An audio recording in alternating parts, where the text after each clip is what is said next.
We disassembled a building in Geneva. So we went there with LiDAR scanners, with a drone, with our own cameras, our phones, so that we could know what materials were available for reuse. We brought all of the materials to Zurich and we stored them at ETH on campus and built a dome there on campus. Based on this material inventory, we designed a new structure.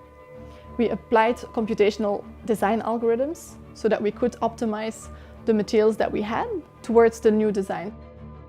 We scanned the wood that we reclaimed because sometimes there's screws or nails that are still in there that you don't see. We had to cut the elements into the right shape based on the algorithm, and we had to sand it and make it ready so that it can be used again. Once we have those new elements ready, we wanted to track and trace those elements. So we laser engraved QR codes on the elements. This leads to a database where you can see the dimensions of the elements, the type of wood, and so on. So it's really a passport of the material. So in each step of this process, we have digital innovation that really helps us, supports us towards the reuse of building materials on a big scale.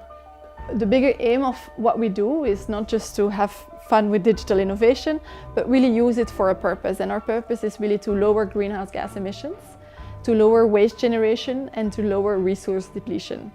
So we want to stop the huge amount of resources that are depleted for construction, the huge amount of waste that is generated, and of course the climate crisis that we are responsible of for a big part in the construction sector.